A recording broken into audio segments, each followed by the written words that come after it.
Western region as well, and also the GoBiz program, which is through the Governor's Office of Business and Economic Development. And under those two programs, we primarily work with small businesses and mid-sized businesses that are looking to do business with the government or the utilities or large private sector businesses. So procurement in a short version is basically how to get contracts. And many of you businesses, you business owners have an expert product or an expert service that you can provide, and that's how you're making your revenues. But it is equally important as a business owner that you have a business model and you manage your business at the same expertise level that you do in providing the service to whoever your clients are. And with that balance, will help you manage your finances better, understand the protocols of looking for contracts. And even if you don't go into looking for government and utility contracts, the discipline of understanding your market, establishing a niche within that market, finding who where your target market is, the types of businesses that you can provide, are all critical components. So almost all the clients that come in and see us that are looking to pursue government contracts, once they learn the protocols, they start seeing a spike in their existing business. And so that's critically important for you to realize that what you're learning here and in the series that the City of Glendale is going to put on for you is to help you scale, have a better commanding understanding of how you make your money and where that money pipeline is coming from and what types of programs are out there to help you scale. So today we're talking about small business certifications. So the one thing that I want to make very clear right from the beginning, you are not going to get a contract simply because you have a small business certification. We get a lot of companies and they come in, they get the certifications and they say, well, where's all the contracts? Well, you're going to get a contract because you're bidding on proposals or RFPs or RFQs that you're bringing a high quality product or service to the game. That is how you're going to get a contract. Before I came to PACE, I operated my own business. It was basically a public relations and an advocacy company. And we never, my partners and we never had a small business certification. However, now that I know how they are utilized, if I was ever to open my company again, I would go get all the ones that are relevant to the type of businesses that I can get. So for instance, so we're going to go over that right now, the SBA 8A, that's a 9-year business development program. And certifications are designed to give all of us an equal footage to compete and to start securing contracts.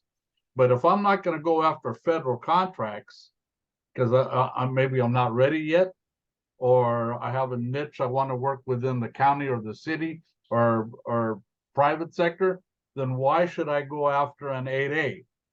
Okay, so we need to make sure that as part of our business management strategy that we go after the certifications for the level of government or the level of utility company, if we decide that's what we want to do, to go after. And that makes much more business sense. So we're going to talk about the purpose of certifications, the types, the qualifying individual. Okay, it's a very critical thing, and you'll see that running through all the different certifications. We'll talk about federal, state, the utilities, local, and private sector. Okay, so let's talk about the purpose of small business certifications. So back in the 50s and for the history of the country, when it involves taxpayer dollars, or utility company dollars, those big companies were hogging up all the business and they were getting all the contracts. So it was very difficult for diverse businesses, women, veterans, minorities, LGBTQ, local, small, emerging, all those type of businesses. It was very hard to penetrate. And, I was doing some research before this seminar here that last year we're estimating there was probably $120 billion in procurement opportunities within the state of California. Keep in mind, I think we're the 5th largest economy in the world. There was about 100 and maybe as high as 130 billion. And out of that 130 billion, only about 6% of that were awarded to diverse businesses. So which means either we're not going for it or we're not securing the certifications so they can count us. And I'll get into that in more detail. But the reason for these certifications is to allow us an opportunity to compete. Now, keep in mind, we got to be bringing our A game to the table. We are experts in the businesses that we provide and the services and products. That is ultimately what's going to get you the contract. But in reality, that will maybe get you to the short list. We need to make the short list when we bid, because then the certifications will come into play. And I'll explain that in detail. So, but basically, small business certifications is a business development or capacity building program to allow us to get contracts, to develop the expertise, to allow us to grow and increase our level of expertise in the types of, especially coming out of the pandemic, technology has really taken off. And so if you're a small business and you're not taking advantage of the technology that's available to you in your industry, then you're going to get left behind. And so like myself, I'm a baby boomer, and sometimes I have challenges with the technology. And that's why I like to work with smart young people. But the reality is that in my industry, I need to recognize what tools are available to me to be able to scale, to grow. And the more I grow, the more I can service my constituency or my clients or my customers. That's what's important. Now, as you can see here, one of the most important things that I have found in small business certifications, that it increases the vendor pool. We have new, fresh eyes, new perspectives. Like one of the big things that I just mentioned, I'm a boomer, and we're recognizing that this younger generation, they're more tech savvy. They have new, fresh perspectives on methodologies and how to be very creative in technology and recognizing the customer pools at these younger generations, millennials, Gen X, Z, all of those represent a marketplace. And even a lot of your companies, you're seeing a lot of succession, where the older owners of private sector companies are turning it over to their children or to this younger generation. So you being able to understand those nuances and understanding thoroughly who your customer base is important. So for me, as a former buyer or advocate for a local city that was looking to put out a bid for transportation shuttle services, it was really important for me to see what was out there, because I used to be a trans deputy and I hadn't done that work in about 12 years. So, but the fundamentals are still the same, but I wanted to see, are there new methodologies? Are there new technologies? New skilled staff, people that can perform the services? I wanted to see that. So the increased vendor pool means there's more choices and new, fresh perspectives. And that's the kind of thing that I'm looking for. So the small business certification program, whether it's with the city, the county, the state, the feds, utility companies, that's what they're looking for. They're looking for new talent.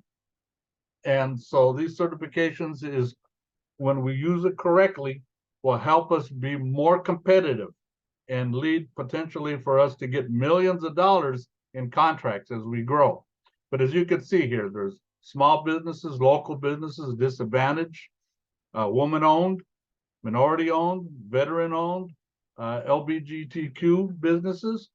Now, one thing I want to point out about disadvantaged businesses. So I was working one time with an attorney, and he was a business attorney, and he did contracts and that type of thing, and a little bit of HR and labor law. And I said, well, you need to maybe let's go after this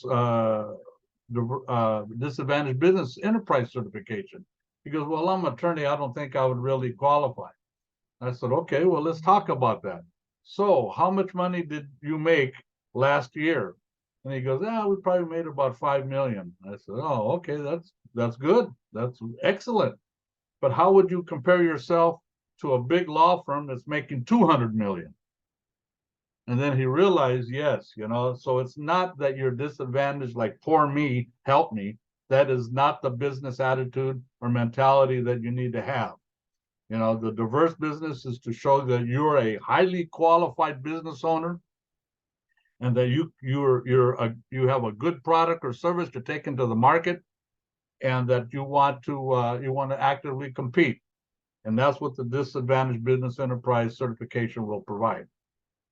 Okay, so this is how certifications are utilized. It's real important, okay?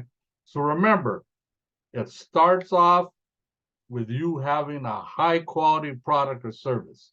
So if you're depending on this to get you the contract, then you're not understanding, and you probably will not get the contract. You need to understand in the context of developing revenues and contracts and accounts, you have a high quality product or service. I'm going to beat that into everybody that's what we need. That's where we start from. And then with the goal of making the short list, whether we actually get a chance to do an interview, or whoever's the decision makers and the buyers procurement team, is we want to make that short list, which could be the top 2, top 3, top 5. That's generally who makes it to the top 5. So then, and if they're a government agency or a utility company, then this small business certification could be the difference. So right here, so when I say mandatory, so if it's taxpayer dollars, so basically all government, federal, city, county, anything, a municipality, it's mandatory that a percentage of their contracts have to go to diverse businesses. And they cannot count you as a diverse business unless you have a small certification, because it's an official document that you've been vetted out and awarded by a governmental agency that has awarded that certification to you. So in essence, you're helping out the buyer, the procurement buyer or contract manager, by having that certification. So you're helping him help you. And that's the attitude that we need to have. So you can see here, procurement goals, they range anywhere from 3%, which could be LGBTQ or veterans, all the way up to 25%. So let's say like the city of LA has multiple certifications: small local, minority, women, emerging, local. There's a lot of different categories. So if we're going to go after a certification, it makes business sense that we go after the one that has the largest goal. So the small business enterprise certification with the city of LA has a 25% goal. So it makes sense that we're going to go after that one because that's the biggest opportunity. However, they also look for women-owned small businesses, a minority, or veterans. And I've seen bids going out where they were looking only for those categories. And the reason for that is because maybe they're getting close to hitting goal, the 25% goal, of the small business enterprise certification. So now they need to beef up the woman-owned small business, the minority, or whatever the other categories are. So we need to understand that. So a department manager that's putting out contracts to buy product or to do services or whatever the need is for that department, they are pounding their buyers, their procurement officers or their contract administrators, get me more certified businesses that are highly skilled that can provide the service. So as you can see that, so this mandatory goal is very important, and we need to understand what that is and try to take advantage of it. And if you have that, any of the certifications that they're looking for, then you're going to get extra points. You'll probably get 5 extra points on your proposal.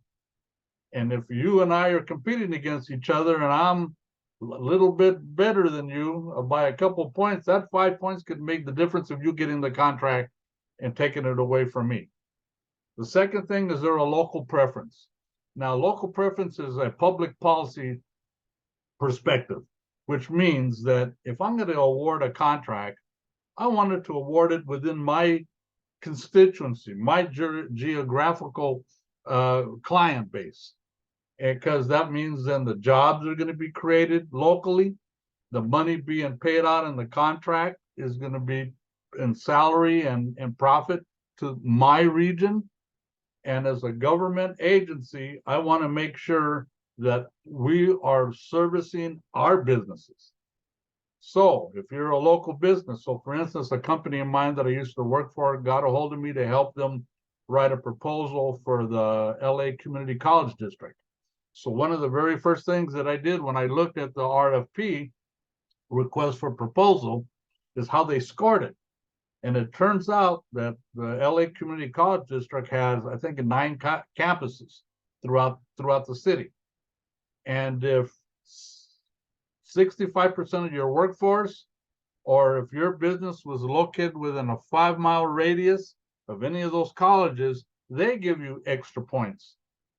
So that means if I'm from Ventura County and you're from LA County and you got that small business certification and I don't, when it comes to that short list, you're going to get these extra points. And the chances are, if we make the short list, that means anybody on the short list means that any one of those 2 or 3 or 5 qualified businesses can perform the work on this contract.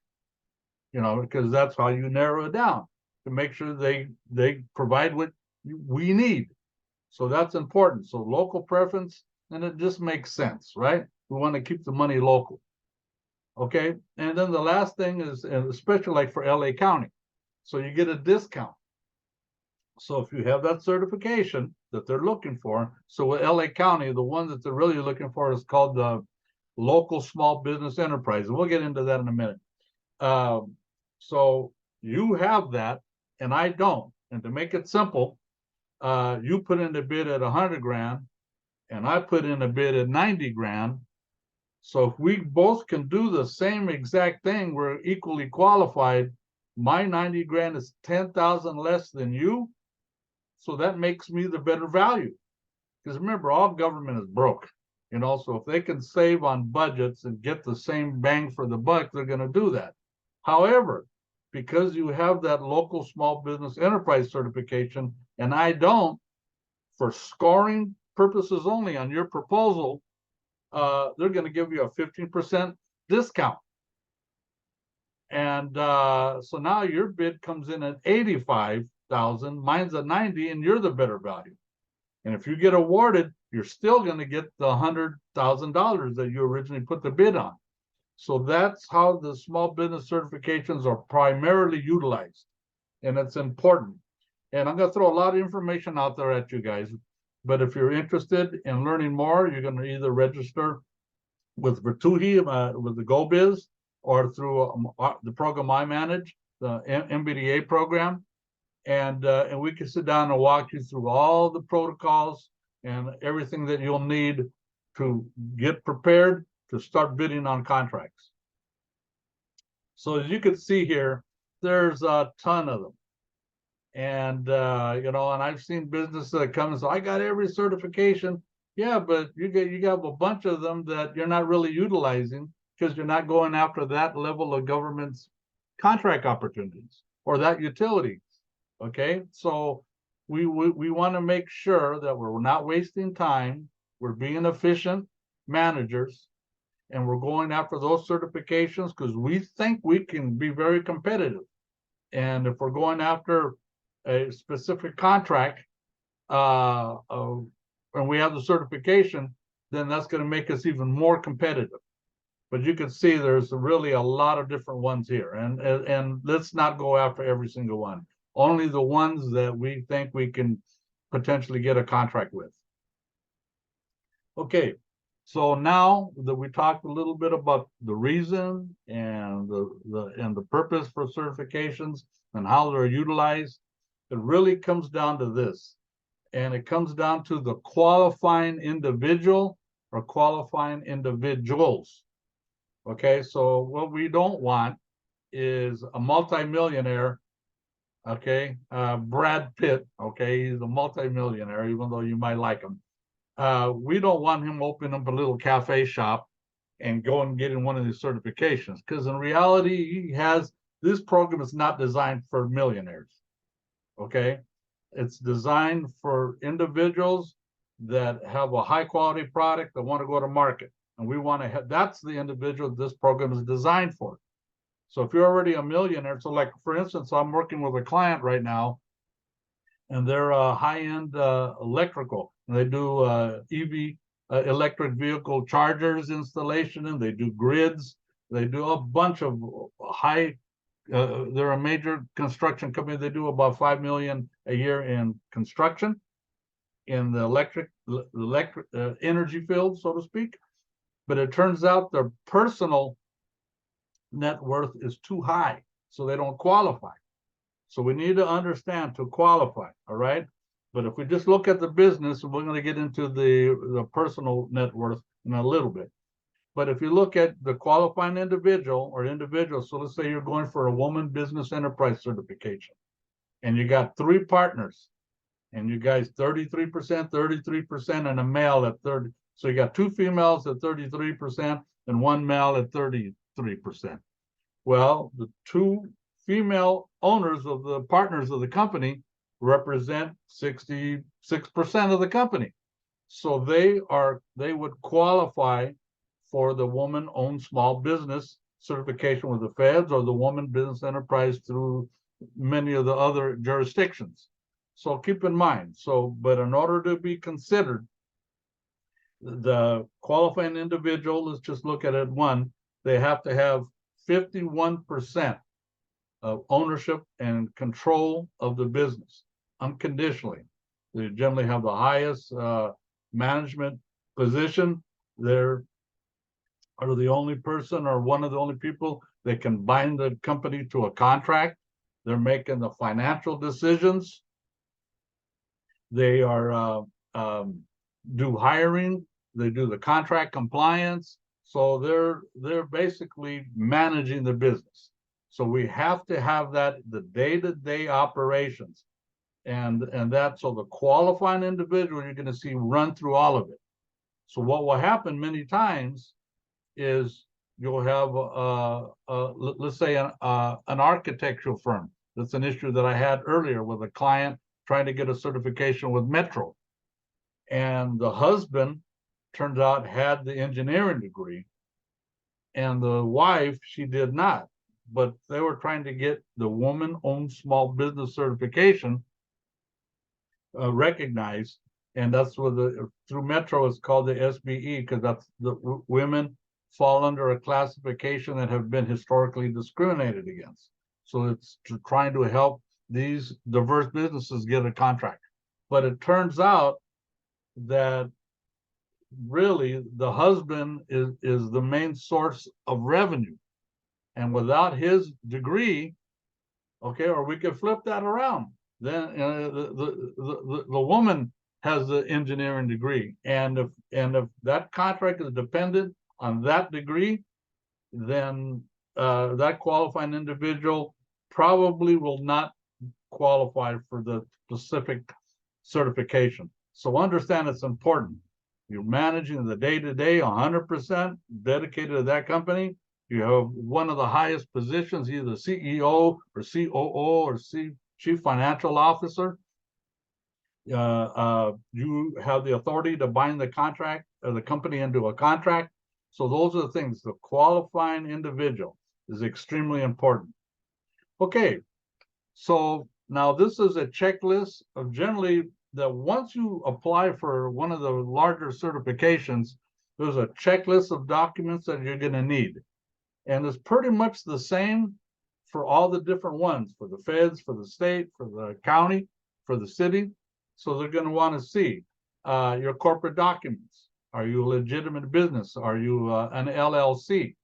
You know, so if you're a corporation, an S Corp or a C Corp, you're going to want to see your articles of incorporation. If you're an LLC, your articles of organization. You're going to want to see your bylaws. And if you have stock ledgers, because remember, this potentially certification could lead to millions of dollars. So they need to make sure that you are exactly the type of business that they're looking to help. You need to have a business license. If you're a contractor, like I was saying, the electrical engineer or an engineer, you got to have that degree and qualify for that contractor's license. You have to have that. Okay. They have a size standard. Now the SBA, okay, they every year, and it's adjusted, so I need to get caught up a little bit on that, but they have a size standard. So which means that over a 3-year average, you're not making over 16 million a year.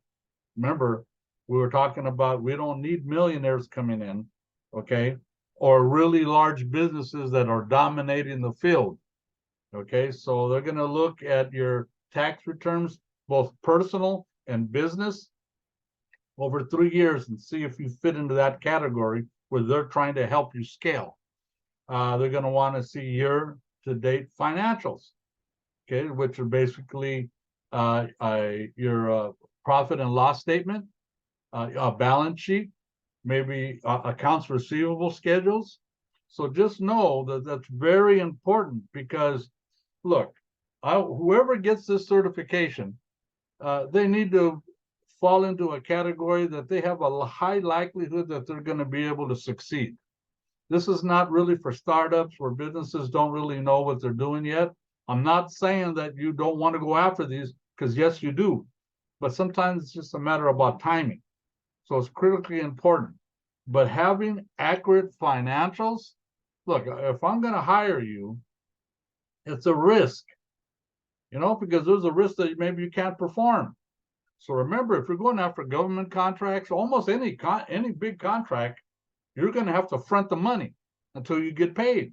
You don't get the money up front and then do everything. No, you're going to have to be financially stable. So one of the ways that they can determine that is, let's see that you have accurate financials. And some of the bigger contracts, like with the feds or real large contracts, sometimes they want to see audited financials, where you actually have a certified public accountant, CPA, either reviewed or compiled or turning over the report. So sometimes that's with some of the larger contracts, but we could take steps to get there, okay? They're going to want to see a resume. You know, so if we're going after a contract, we want to make sure that in our resume, a smart proposal writer would say, let's target this resume towards the business, the proposal that we're going after, the government agency. So it's just like we're going for a job. If I'm going for a counselor job and I've managed a department before, I'm going to tailor my resume to show that type of work and that type of skill set. I'm not going to send something where I was a softball coach and I was a salesman, because it doesn't match. So I want you to think with your critical thinking skills, and messaging is real important. So we'll help you. I'm throwing a lot of information, but we'll help you get that perspective. And the more you do it, the more command you're going to have of it. But you can see personal financials, proof of investment. So like when you incorporated, you had to pay $800 or $1,000 to become a corporation. Those are the kind of, they want to make sure you have skin in the game, that you're not just a shell company going after business. Okay. And a signature bank card. We don't want companies that are business owners that are putting all their profits from business in their personal bank account, that commingling. We want people that are effective business managers. I'm not even talking about, remember, all these categories are not really talking about the service you provide. They're talking about your business acumen and that you're a legitimate business, you're abiding by the law, and that's who these certifications designed are targeted for. Okay, so now we're going to talk a little about some of the feds, okay? So the 8A is kind of like the Rolls Royce of certifications. So I'm going to kind of trip over my own words a little bit. If you have an 8A certification and that's on your capability statement, which is a workshop we're probably going to do next, that shows me as a procurement officer that you understand certifications, and the 8A is takes anywhere from 4 to 6 months to get. So if you've gone through the discipline to get that 8A, you qualified to get it, that's telling me that you're a sophisticated business owner and that you get it. And I'm going to put you on this side of the categories of businesses that I think I'm going to put on my short list, because that shows to me that you understand the value and how to utilize the 8A certification, any certification really. Because even though if let's say I work with the city of Glendale, and I see you have the 8A, I don't really need to recognize it, but the fact that you got it makes me know that you're a serious contender. So that's how we want to present ourselves, as our A game. Not only do we have a high quality product or service, but our management skill and our business acumen are that same high level. And that's what we want, okay? But you can see the 8A is basically for socially disadvantaged categories of businesses or economically disadvantaged businesses. Not that you're poor me, look at me, I need help. No, you're coming because you got something you want to take to market. And this program is to help you. It's a 9-year program. We'll get into that a little bit more in detail. Hub Zone, historically underutilized business zone. These are generally geographical areas, a lot of rural sometimes, where there's not a lot of opportunity, but there's still a customer base there. And a lot of these are located by military bases, okay? Up and down the state of California, I think there's like 28 or 29 military bases. And they have workforce, and they got soldiers that live on base or just off base, and they generally get paid a little bit lower. So they got these kind of rewards for companies that can get the Hub Zone certifications. A woman-owned small business. Now, this is an important one. Now, I mentioned that most of those, for the 8A, you have to be in business at least 2 years. Or B, maybe you just graduated and you have an engineering degree or an architecture degree or some high-level professional attorney, doctor. That they may get granted an exception because you're going to go right into a high-paying type of business. But the woman-owned small business, you could be a startup and get it. Okay, that doesn't mean you're going to get contracts right away, but I would recommend that you go get this one. The woman-owned small business, once you get it, you have it for life. Unless something changes where you bring in a partner and he's 50-50, then that can change things, okay? Remember, the qualifying individual, 51%. But once you get a contract with the feds, they score your performance on the contract. And let's say you got a small contract and you did really well. If you ever get a contract, I don't care with who, you need to make sure you kick some butt. You do some good, top quality work. So they will always look to you. But one thing about the woman-owned small business certification is that if you perform well and that project manager likes you, he could simply just sole source the contract to you, not even go to bid. Okay, where you're competing, they could say, hey, really like the work, give me a proposal, and if it fits within my budget, I can just simply give you the contract. And that's what the benefit is of the 8A and almost any of the federal small business certifications. And of course, you have the service disabled, and we'll get into that in a minute. Okay, so remember, in order to get a small business certification, it goes to a certain government agency has to certify it. So it's generally either for veterans, it's the Veterans Administration or the SBA. Now, it just turns out recently, we just found out now the SBA, they could also certify for veterans to get a disabled veteran or a veteran-owned small business certification. So, we need to find out who are the agencies, but just you have to turn over all that documents. And back in the day, before the pandemic, they would actually come out to your place of business and interview you there. Right now, they haven't gone back to that. They've been doing everything virtual, and they're researching. They're going to look at your website. They're going to look, anything that you're putting out about your business to make sure that you're a legitimate business. Okay, so with the feds, okay, I'm spending a little bit of time here. Probably going to run through the other ones a little bit quicker because I'm spending some time here. But as I mentioned, they have percentage goals that they need to meet. So the federal government, okay, and whether it's Department of Energy or the Department of Defense or the Agricultural Service or the Bureau of Land Management or whatever, the Air Force, they have percentage of goals that they need, mandatory goals.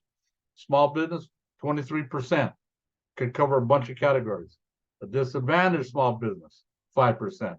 Now, if you start thinking these smaller ones, HubZone and Service Disabled, are only 3%. If you think about how much money that the federal government puts in, remember, we just got the infrastructure bill that is starting to come down the pipeline. We're seeing a bunch of opportunities. And it's not only for construction, it could be labor, it could be products, it could be catering. It has all kinds of different subcategories that this infrastructure bill or the tax inflation reduction bill. These are billions and billions of dollars that are coming out headed our way. So just know that the contracting goals.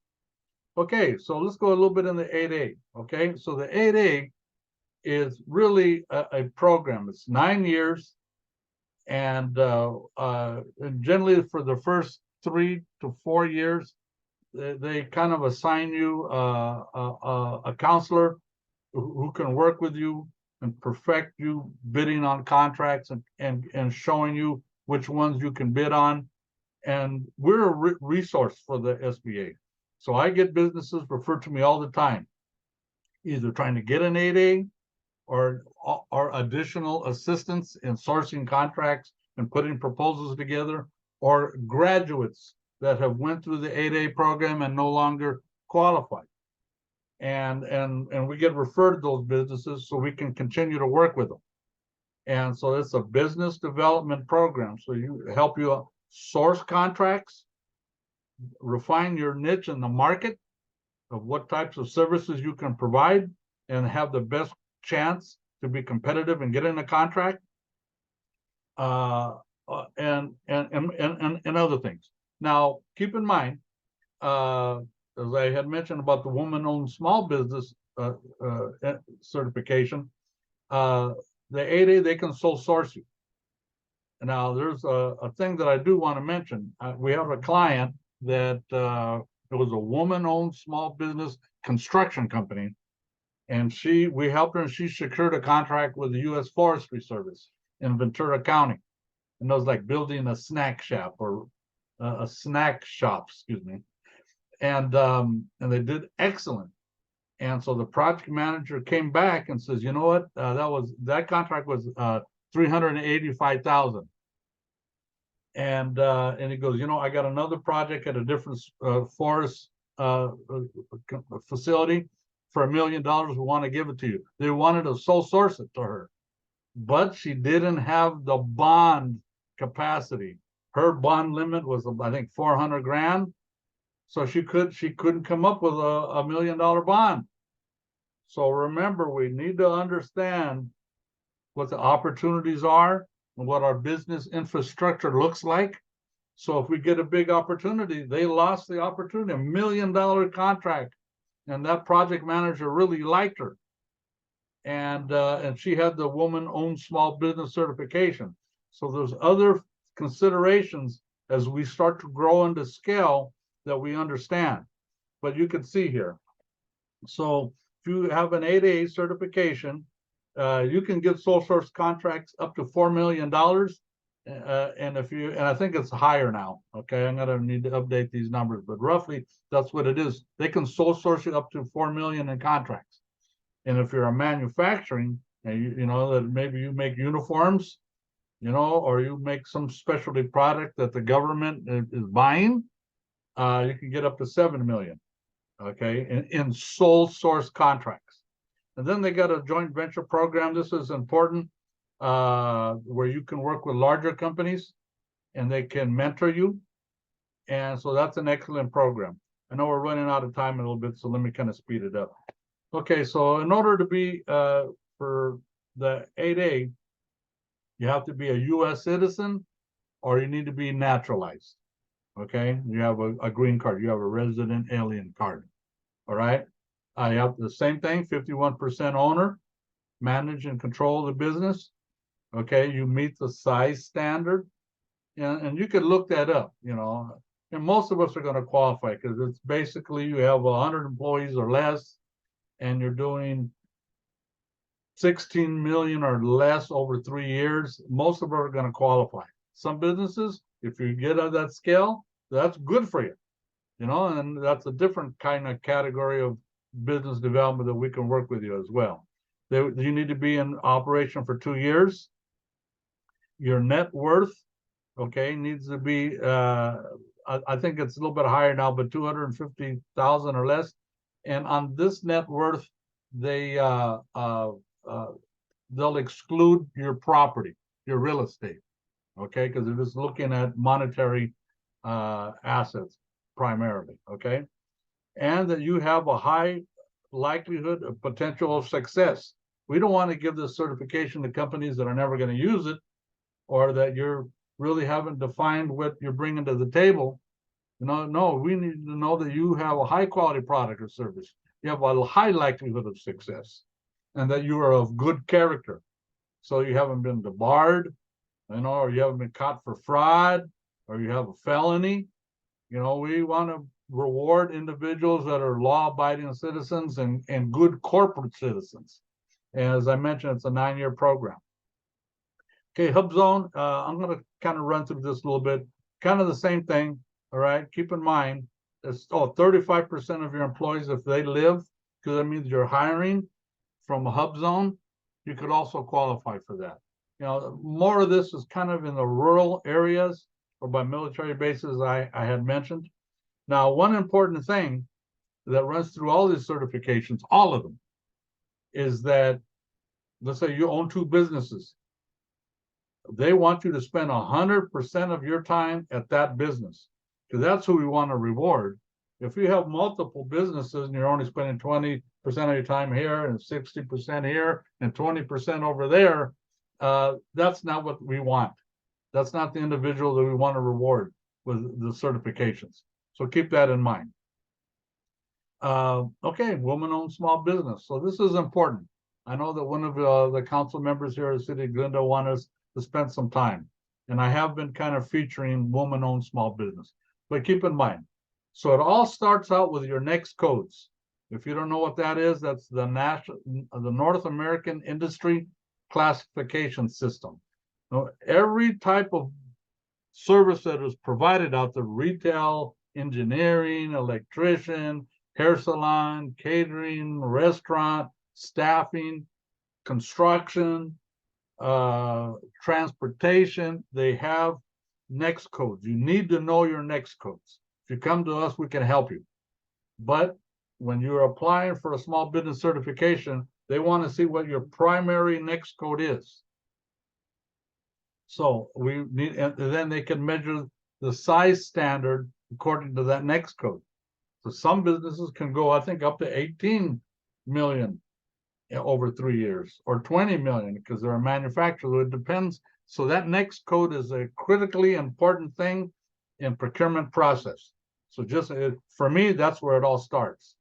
Okay, but same thing, 51% owner. So if it's 2 women and 1 guy, and the guy's 49, and the 2 combined women owners are 51, then they qualify for this particular certification. They need to be the highest position. So generally it's going to be the CEO. You might get away with the COO, all right, Chief Operating Officer. Know that. And that you're managing the day-to-day operations, that you're not just offering to somebody else, or you're overseeing everything day to day. Okay. And you see here full-time during normal working hours. Okay. And if you get this, there's no number of years. So you could be a startup and get it, and it's yours as long as you're the sole, not 51% owner operator. Okay. Here's another program. It says 5% of all prime contracts need to go to woman-owned or economic disadvantage. So these are sometimes economically, it does, but you still have to have bring an A game, high quality product or service to the bidding process, to get this. But you can see here, same thing. They could do set-asides. A set-aside means that maybe we have a pool of only 20 businesses within a certain area that have this certification. We could limit it just to those certifications, economic disadvantage, woman-owned small business, and only they can bid, okay, or sole source. So keep that in mind. That's the benefits that these that they provide. And same thing, like we had mentioned, 4 million for goods and services, up to 6.5, I think it's 7% in manufacturing. So no dollar restrictions on competitive contracts. So that means that we're not going to limit in the number of contracts you can pursue. All right. Now the 8A, there was some limitations. On this one, there isn't. You can just go for it. Okay. And you can see here approximately 20 to $30 billion a year are awarded to these categories. Okay, a disadvantage, same thing. Okay, so it's a qualifying individual, the same standards that we were talking about. Okay, now let's go to the state of California. So the state of California, here's their on Cal eProcure. If you get a hold of us, we can give you you register with us as a client. We can provide you an Excel sheet that has all these different portal registrations. But the one that's important is Cal eProcure. And that's where you would register your business. So you can see here, sell to the state. And then you can see the next thing is get certification. So the state of California and the county of Los Angeles, their certifications are called ethnic and gender neutral. So back in the 70s, it was Prop 209 that kind of eliminated the woman-owned small business or woman business enterprise and minority business enterprise. But just know that those categories are still included in the small business enterprise or the public works small business enterprise. So you would go here. And keep in mind, state of California does billions and billions of dollars in contracts. So remember, state of California has like 250 different departments within the state. And each department, whether it's the Coastal Commission or the California Lotto, okay, or the National Guard, they all have contracts that they need and procurement needs. So just keep that in mind. So we would go to the get certified. Okay. So the Department of General Services, DGS. So here's a different one. So they want to make sure that it's independently owned and operated. Okay. So one thing about the state of California, let's say like we had a client and it was a husband and wife, and they had an investment partner who was a partner in Arkansas or Georgia somewhere. They couldn't qualify to get the certification because all the owners need to be domiciled here in California. And so that's real important. So when we're going to go for that, you come and you see us, and we'll see to see if you look like you qualify, that we can go for it. All right. But you need the principal place of business. So if their headquarters is in Arizona and they just happen to have an office in California, that you'll be disqualified. You won't qualify for that. Okay. It says not dominant in your field of operations. What that means is that, let's say you're going for a contract in this one county, and that in that one county, you're the only operator that operates that type of product or service, you won't qualify because that means you're dominant. It doesn't allow other companies to be able to compete. And that's not the type of business that we want to get the certification. It's inclusion. We want a larger vendor pool. So that's what that is. And you can see here, so receipts of 15 million or 36 million. So that's the size standard, okay, that the SBA puts out, and that almost every state in the country recognizes. And same thing, 100 employees, 200 employees. So that's part of the size standard that the SBA sets. Okay, contracting goals for the small business, 25%. Disabled veterans, 3%. Okay, now Caltrans and Metro, high-speed rail, Metrolink, all those transportation companies up and down the state, Orange County Transit Authority, all of them, Sacramento Transit Authority, Bay Area Transit Authority. That money is coming from the U.S. Department of Transportation, sent out to all the states, sent to all those big organizations like Metro, and then Metro sends it out to all the little cities, or all cities, including LA, Glendale, all the other cities. So that money is federal money. So this certification is a very important one because the certifying agency is U.S. Department of Transportation. So in essence, this is a federal certification, a little bit different than the 8A and the hub zone and those ones. But it's a very important one because this certification, which is basically the disadvantaged business or the small business enterprise through this certifying agency, can lead to millions and millions of dollars. And if you have that, you can see here on your bids, you get 5 extra points, a bid preference on these couple of categories. So they're very, very important. Okay, so look, remember I told you 250 different agencies. So here's some of them. Public Utilities Commission, colleges and universities up and down, state colleges, state universities, Cal States, okay? Those college campuses do millions and millions of dollars in procurement.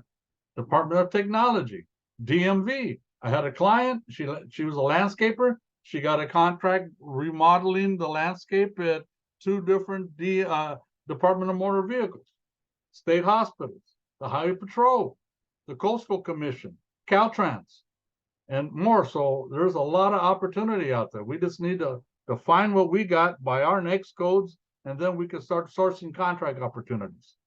Okay, now when I talked about this is one that's worth getting, okay, because the county will recognize this, the LAUSD, the school district, will recognize this, and if you get a hold of us, we can give you an application how to apply. But you can see this, so here you have the disadvantaged business, but for the airports, let's say you want to do business with the airports, airport concession, disadvantaged business enterprise. You want to do business with LAX, you want to do catering, you want to sell products to the airport or to the various air carriers. So these are the certifications that will help you. And if you never thought about doing business with them, they buy everything. So it's important that you understand that.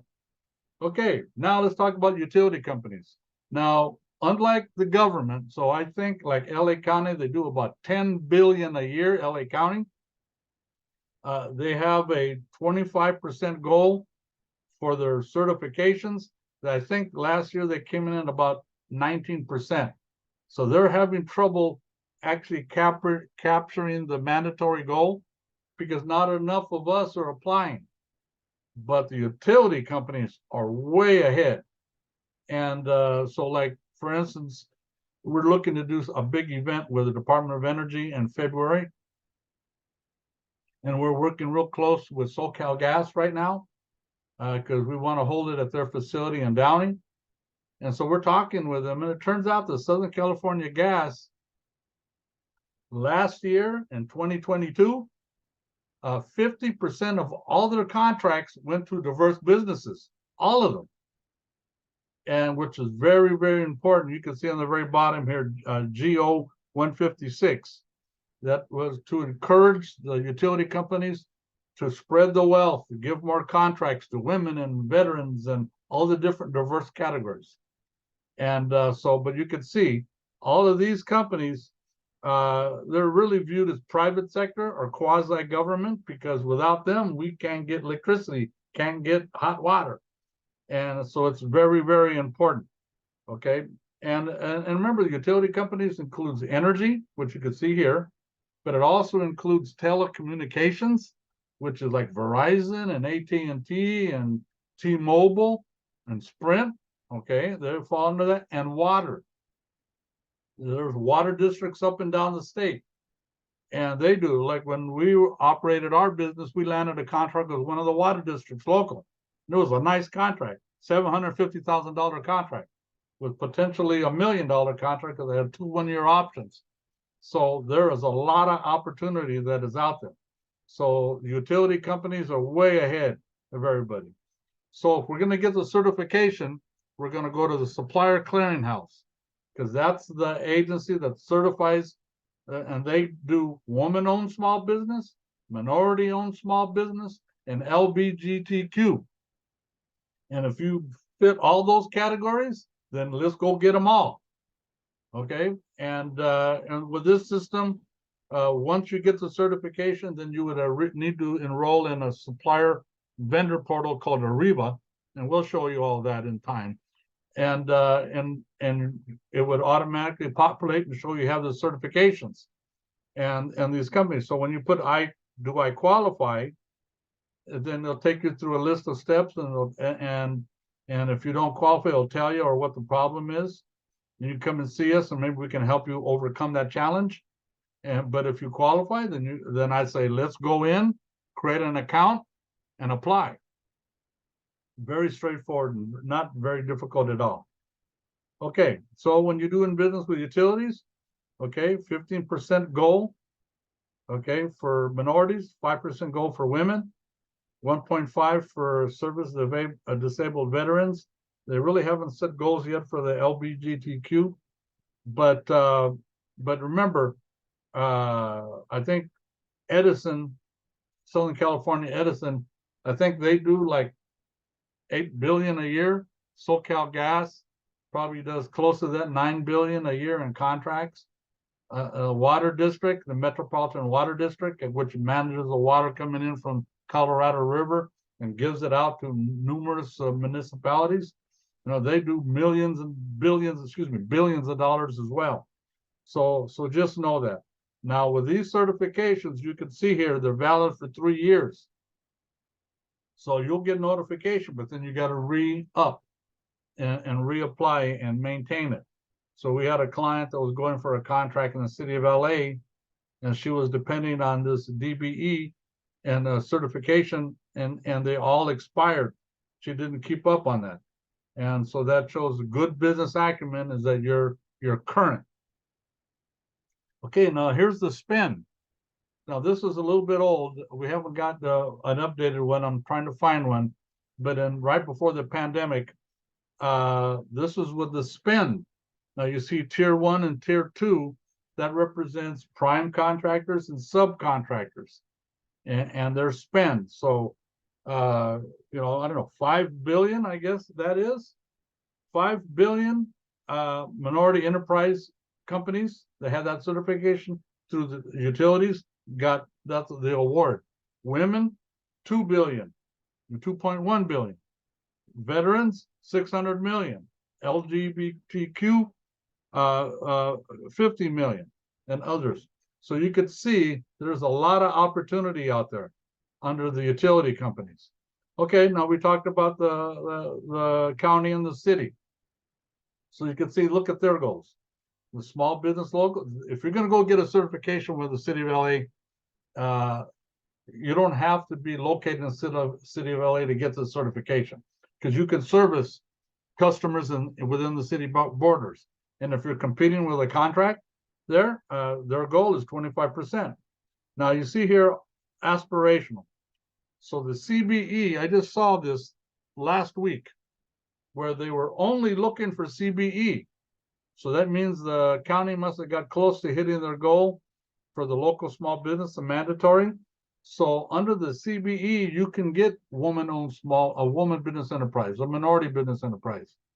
And those are aspirational goals. And so I just saw one where they were looking for this category. So I say get them both. Okay, get the mandatory, the local small business enterprise, get that for sure. That's mandatory, highest goal. But I would also go for the woman-owned or minority-owned community business enterprise certifications with the county. Then you can see here with the city of LA, same thing. We're going to go for the highest goal because that's the greatest opportunity for us to be able to utilize our certification. All right, but you can see these other categories. And I actually saw one that you see down here where it says local small business, an EBE, an emerging business enterprise. So last year I saw one that was only looking for the EBE. So we need to think out what is the proper strategy in certifications as part of our business development and revenue sourcing and contract sourcing strategy.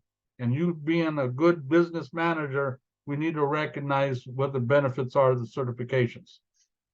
As I had mentioned, Metro, they do certifications as well, okay, in the two categories that they use, and that's the U.S. Department of Transportation. But look at, so PACE, we sit on Caltrans and on LA Unified School District on their small business advisory councils. And so we see contracts and we see, so LAUSD, they don't have their own, but because it's taxpayer dollars, they are also mandatory to get contracts that have these certifications. But they use what's called reciprocity. They can use other certifications that would qualify you. State of California, city, the county, metro. So LAUSD, remember, they buy everything as well. Landscaping, maintenance, HVAC installation, catering, school supplies, tech positions, staffing, custodial, everything that you think all these school districts or the community colleges, they're big buyers. So we need to see what try to match up what we offer, what we sell, do they buy?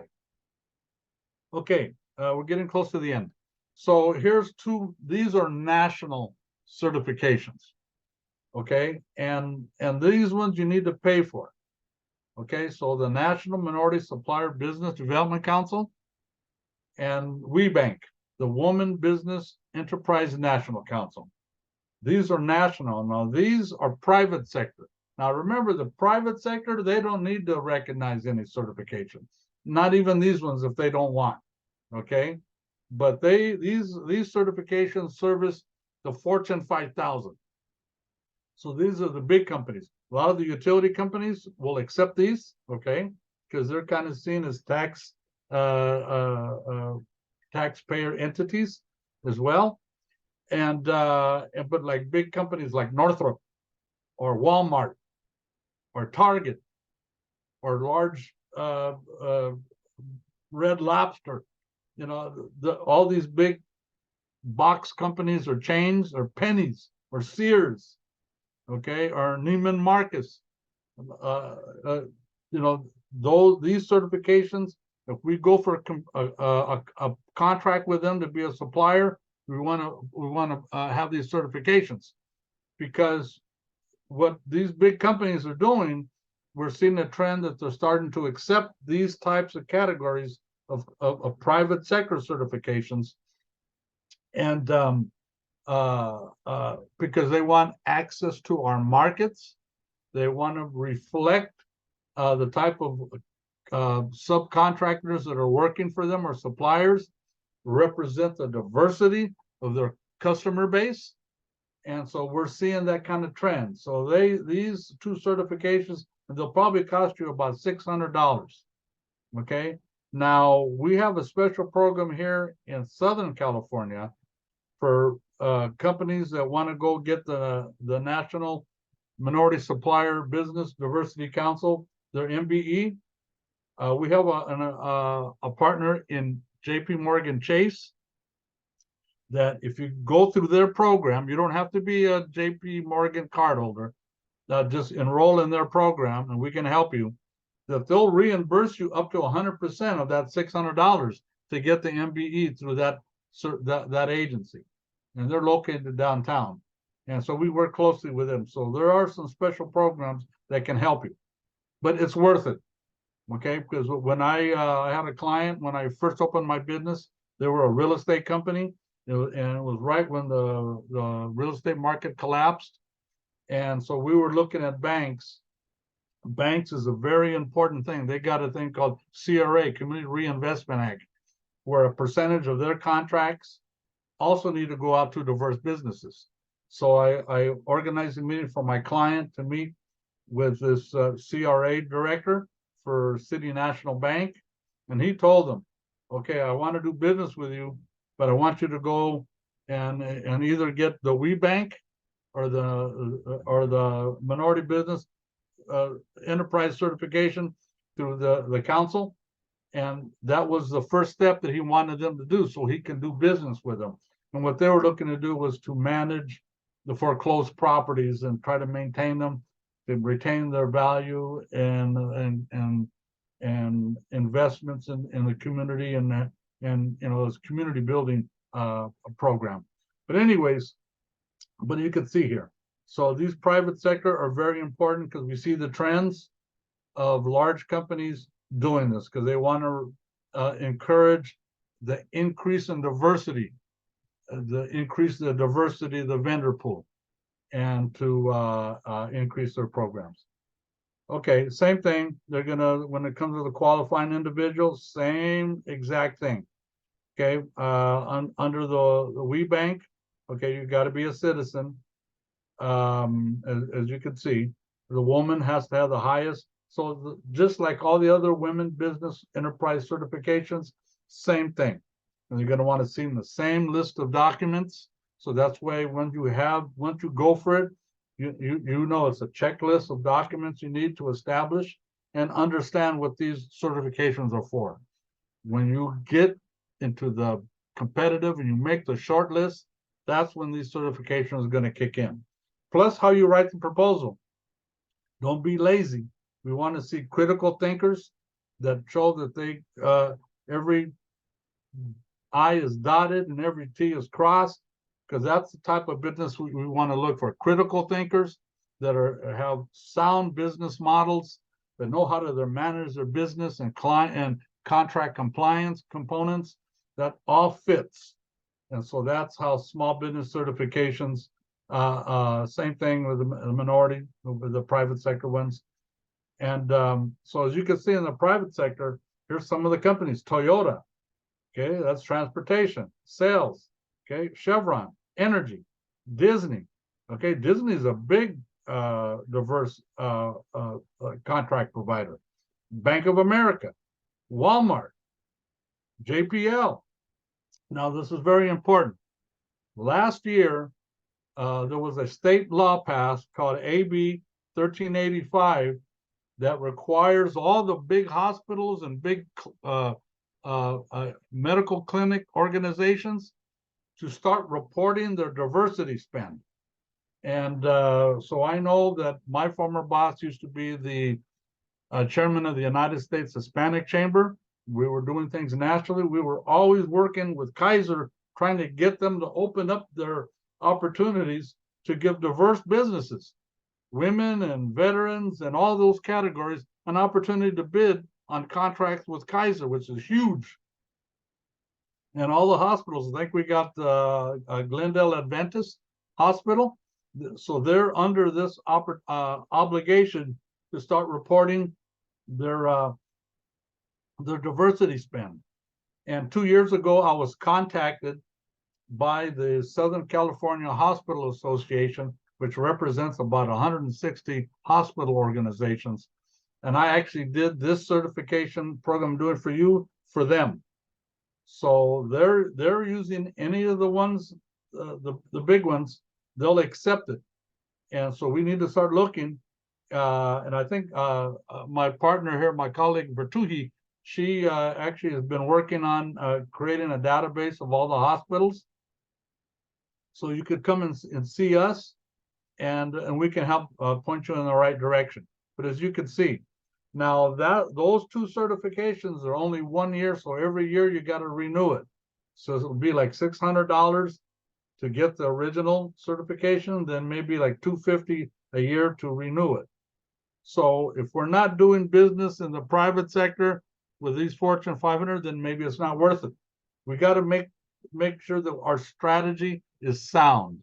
But if we're ready to start, we have something that we can sell to the hospitals and the healthcare industry that we feel confident we can do it, then absolutely it's worth it that we go get these certifications, and they're being utilized. So anyways, that's real important. That's a new law that opened up the market, billions of dollars in healthcare. Remember, healthcare is one of the growth industries. Population's getting bigger, baby boomers are getting older, there's more healthcare needs. So if you haven't thought about doing business with them, let's explore that opportunity for you. And with that, basically that's the conclusion of this workshop. I think we're ready for anybody has any questions, and we can open it up. Okay, Bertuti? Yes, thank you, Andrew. We have a couple of questions so far. And I encourage everyone, if you have questions, you use Q&A, even the chat, you can write your question, or if you want to talk, you can ask us to unmute you and you can, ask your question. So we have so far some questions. Ethan asked, can you provide the website that lists the various different government contracts awarded to small businesses? There is a bunch of spam sites when you Google. I replied back to him that there is no one place that you can go and get everything there, but there are different agencies, different local and federal governments that they have to connect specifically. Okay. But Andrew, I want you to address it. Yeah, let me let you know. So what you do is get all your NEX codes, okay, based on all the services you can make money, and a hierarchy of what makes you the most money to all the way to something that makes you money. We get those NEX codes, then we go to the different vendor portals. Federal, with the federal, it's the SAM system. Okay, if it's a state, it's the Procure. Okay, if it's the county, it's doing business with the county. If it's the city, it's RAMP, the Regional Alliance of Procurement Programming. And we register our business and put all the NEX codes. And then as we get the certifications, we enter them in there as well. And then those platforms are very valuable, because then you can put the NEX code or the type of contract you're looking for and research opportunities. It's real important that you not only look at open opportunities, ones that are current right now, but look for closed ones that were already awarded. So that way we can determine, do they buy what I sell? And a lot of these have contract cycles. So let's say I get awarded a contract like I did with that water district. It was a 3-year contract with 2 1-year options. They didn't, things happened with the water district, so they didn't renew the options, but they put out another similar type of proposal. So there's contract cycles. So a lot of contracts are either short-term, like 30 days, 60 days, 90 days, 6 months, then it comes up to bid again. So we want to know that, and an effective business manager and business development strategy is that we have a calendar. We know this contract's coming out again, and the fact that we research it, we have our next code, we got to keep our radar open. We know that's going to come out. So that's important. So all these different vendor portals is where you can source it. There's one called Planet Bid. So right before I came to Pace, I reopened my company, and I landed a transportation contract. And a friend of mine says, "You ought to bid on it, man," because I used to do transportation, and so I had to enroll in Planet Bid. Now, Planet Bid, a lot of the small local cities, that's where they put their contract procurement opportunities. So, like, I had a client that she was in Northern California. She sells office furniture, and she was registered in Planet Bid, and she found out that the city of Anaheim, their convention center, wanted to buy a bunch of chairs and equipment for fans and or the general guests that come into that facility, and so that's where she went through. So that's a monthly fee you have to pay, okay? So if you're at a point where, because what we want to do is be registered the different vendor portals, city, the county, the state, other cities, Long Beach, Sacramento, San Diego, Orange County, Ventura County, utility companies. We want to start expanding our portal registration so we can get notifications. And so that's how we find there's not one you can go to. And if it doesn't say .gov behind it, then you're going to have to pay. And don't waste your time on those companies. They're going to try to make you think that this is the only way you can get access. And that's not true. Thank you, Andrew. Amy asked 8A network. The question is about 8A certification network, and she asked, does it exclude retirement savings also, or just property? Well, your retirement, they generally don't, unless you're collecting it. Okay, so your Social Security, they don't count. They're looking for your but if you have, like, they may consider a big life insurance that you can turn in, so they have, they've been changing and adjusting it a little bit. But if you want to go through that, let us know. You can start registering, and then we can start working with the SBA and identifying what the new net worth requirements are. I think they increased it a little bit. Okay. But the goal is, we don't, if you're a millionaire, you probably can do the business on your own. We can still help you. Okay. We can still help you source contracts and put bids together. All right. So even if you don't qualify for any of these certifications, you could still register with us, and we can work with you under one of our programs. Another question Amy asked is, can you give an overview of AB 1385? All hospitals must report, or some are excluded. What categories do they consider diverse suppliers? How often, to whom do they report? Are there any teeth in the bill, or is this an aspirational goal?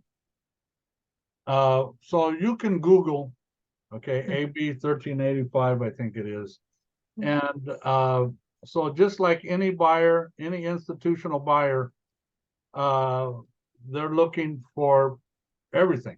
If you go to a hospital, like I got a client right now, and they do, he does janitorial, and which is, especially after the pandemic, healthy, clean environments are critically important, especially in hospitals, okay, because of the disease factor.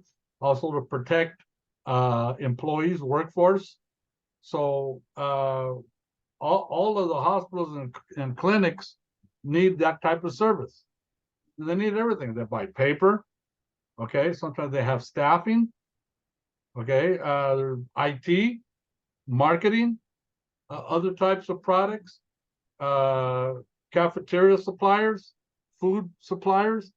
So everything that any big institution, especially that services the public, has large workforces, all those categories are available. So there's right now it's not a mandatory goal, but it's about time that the healthcare recognizes that in order to expand and to get access to types of funding from time to time, that they need to open up the marketplace and to allow more diverse businesses to come in, because it benefits everybody. And so that one is kind of growing. I think it'll be perfected more as we move forward. But clearly, if you got something that you think that a hospital would buy, and I need you to be realistic, if your product or service doesn't meet that standard yet, then maybe it's just a matter of time before we go for it. But it's important, if you think that they will buy what you sell, then let's explore what the opportunity could be. Okay. And part of that is registering in the different hospital vendor portal registrations or supplier portal registrations. Let's see if they got a supplier diversity department that can help us. But if not, let's use our own business acumen, our critical thinking skills, and let's say I provide this service. I think that they buy it, and then hit us up, enroll in our program, and we'll take a look at it. We'll see what the opportunity is and help you bid on it. Okay. There is another question in regards of like 8A certification. The question is asking, is there a freeze on the 8A application process? I heard it was not active at this time. Please advise. Yeah, so we heard that there was a lawsuit. Yeah.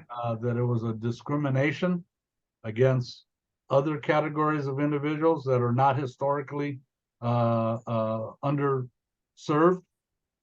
and that was back, I think, in Texas.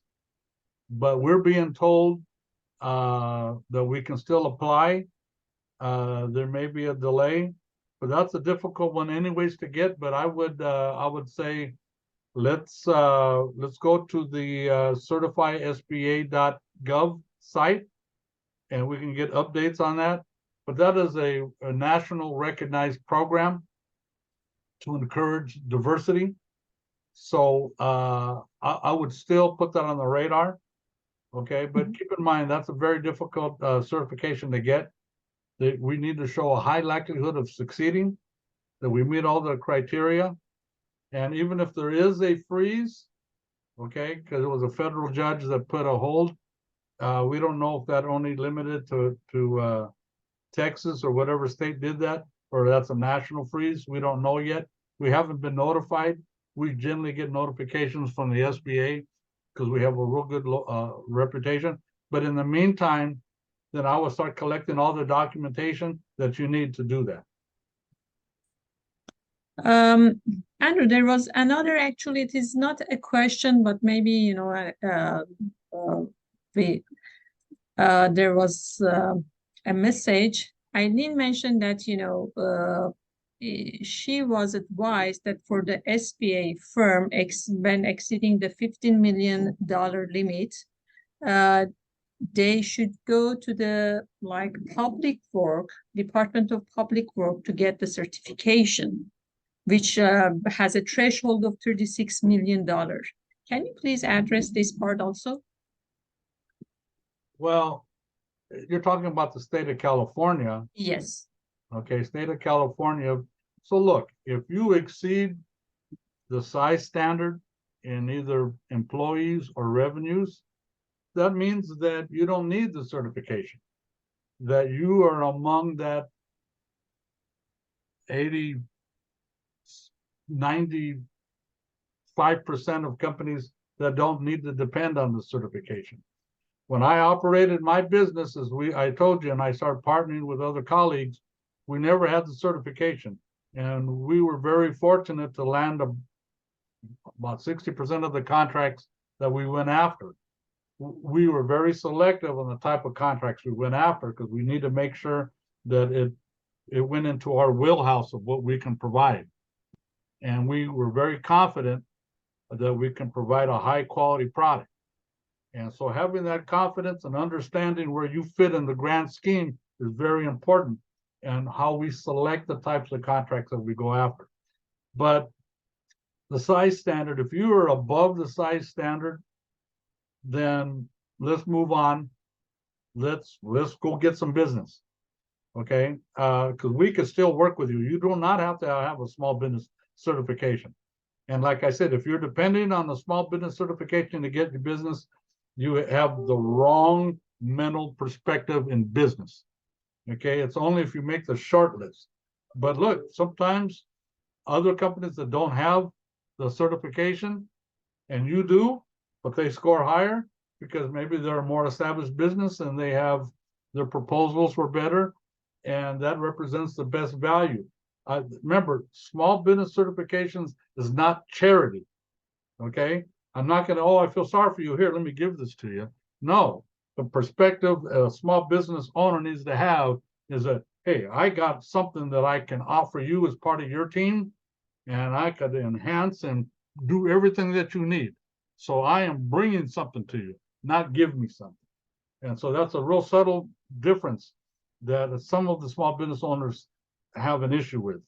But if you look, if I start working with you, I'm going to find out what you do and what you do good and where maybe you're a little bit weak, and let's see how we can overcome those challenges, you know, and get you on the right track mentally to make you competitive. Because I don't want to work with a company that is maybe, and here I got the certification, you're going to help me. No, you're the business coming to me and say, look, I'm a woman-owned small business.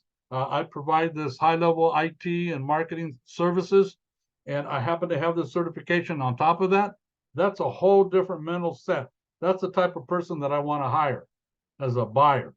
Okay, so we'll help you that with developing the right mindset.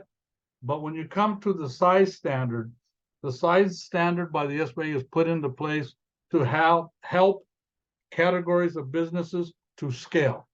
And if you're already there and monetarily, then this program really isn't for you. But that doesn't mean you can't come to us, because we still will help you go after those larger contracts, or go after new markets. So please understand that.